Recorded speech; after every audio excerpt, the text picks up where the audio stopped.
Welcome to everyday cooking. இன்னைக்கு நம்ம egg pepper fry எப்படி செய்யறதுன்னு பார்க்கலாம். கொஞ்சமா ஆயில் பேன்ல விடுங்க. Welcome to everyday cooking. இன்னைக்கு நம்ம எக் பெப்பர் ஃப்ரை எப்படி செய்யறதுன்னு பார்க்கலாம். கொஞ்சமா ஆயில் பேன்ல விடுங்க. ஒரு பெரிய சைஸ் பெரிய வெங்காயத்தை குட்டி குட்டியா சாப் பண்ணி இதோட ஆட் பண்ணுங்க. இதை நல்லா வதக்க ஆரம்பிங்க.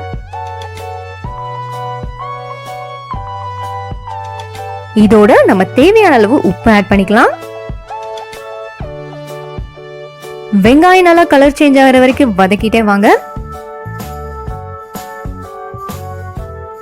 இந்த ரெசிபி ரொம்ப சிம்பிளான ரெசிபி. வெங்காயமும் பெப்பர் பவுடர் தான் இதோட மெயின் இன்கிரீடியன்ஸே. பட் என்னன்னா வெங்காயத்தை நீங்க எவ்வளவு தூரம் வதக்குறீங்களோ அவ்வளோ தூரம் இது நல்லா இருக்கும். இதோ வெங்காயம் ஓரளவுக்கு நல்லா வறுபட்டுருச்சு. இந்த ஸ்டேஜ்ல நம்ம பெப்பர் பவுடர் ஆட் பண்ணலாம். நான் இங்க 1 டீஸ்பூன் பெப்பர் பவுடர் ஆட் பண்றேன். பட் உங்களோட டேஸ்ட்டுக்கு தகுந்த மாதிரி கூடவோ குறைவோ ஆட் பண்ணிக்கோங்க. இப்போ நல்லா வதக்க ஆரம்பிக்க வேண்டியதான். லோ ஃப்ளேம்ல எவ்வளவு தூரம் ஆனியனை வறுத்துட்டே வரீங்களோ அவ்வளவு தூரம் இந்த டிஷ் ரொம்ப நல்லா இருக்கும். இன்னும் காரம் தேவைன்னு நினைக்கிறவங்க இந்த ஸ்டேஜ்ல இன்னும் கொஞ்சம் மிளகு பொடி ஆட் பண்ணிக்கோங்க. வெங்காயம் நல்லா வறுபட்டுருச்சு. இப்போ நம்ம வேக வச்ச முட்டையை 2ஆ கட் பண்ணி இதோட ஆட் பண்ணிக்கலாம். முட்டையை நல்லா டைம் எடுத்து ஒவ்வொரு பக்கமும் 3ல இருந்து 4 நிமிஷம் வரைக்கும் குக் பண்ணி எடுங்க.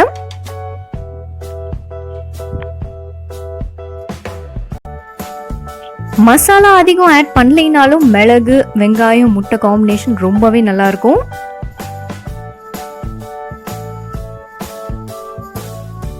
இதே மாதிரி வேக வச்ச முட்டையை 2ஆ கட் பண்ணிட்டு மிளகாய் பொடி உப்பு மட்டும் தடவிட்டு தோசைக்கல்ல கொஞ்சமா ஆயில் விட்டு சுட்டு எடுத்தீங்கன்னா அதுவும் ரொம்ப நல்லா இருக்கும். ரெண்டுமே ட்ரை பண்ணி பாருங்க.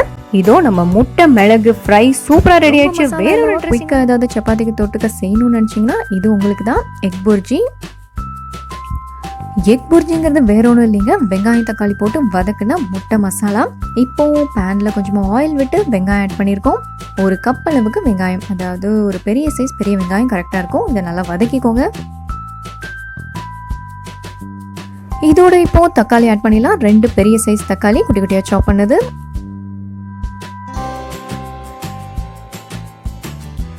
வெங்காயமும் தக்காளியும் நல்லா வதங்கணும். ஓரளவுக்கு மீடியம் ஃப்ளேம்லேயே வச்சு கொஞ்சம் டைம் எடுத்து வதக்கிக்கோங்க.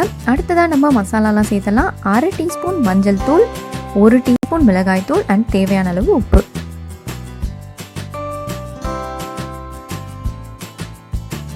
இது நல்லா எண்ணெய் கக்கிட்டு வரணும், அது வரைக்கும் நீங்க வதக்கணும். அதுதான் இதுல ரொம்ப முக்கியம்.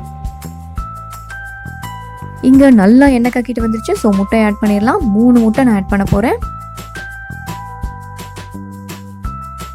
இந்த டைப் ஸ்கிராம்பிள் எக்ஸ் செய்யும் போது ஒன்று மட்டும் நோட் பண்ணிக்கோங்க, வெங்காயம் தக்காளி கண்டிப்பாக நல்லா வதங்கணும். அதே மாதிரி ஆயில் நல்லா இப்படி கக்கிட்டு வரணும். அதுக்கப்புறம் தான் முட்டையை போடணும். அப்போ தான் இது நல்லாயிருக்கும். ஓரளவுக்கு வதங்கினா போதும் அப்படின்ட்டு முட்டை சேர்த்திங்கன்னா இது அவ்வளோவா நல்லா இருக்காது. இதுக்கு நீங்கள் முட்டை மட்டும் தான் யூஸ் பண்ணணும்னு கிடையாது, பன்னீரை உதுத்து விட்டு செய்யலாம். அதே மாதிரி மீல் மேக்கர் கூட இதுக்கு யூஸ் பண்ணலாம், ரொம்பவே நல்லாயிருக்கும். இதை நீங்கள் ஸ்டோர் பண்ண இல்லை கடையில் வாங்கின பன்னீரில் தான் செய்யணும் அப்படின்னு கிடையாது. நீங்கள் பாலை திரிச்சிட்டு இம்மீடியட்டாக அதை ஃபில்டர் பண்ணி அப்படியே கூட இதில் யூஸ் பண்ணலாம். அதுவும் ரொம்ப நல்லாயிருக்கும்.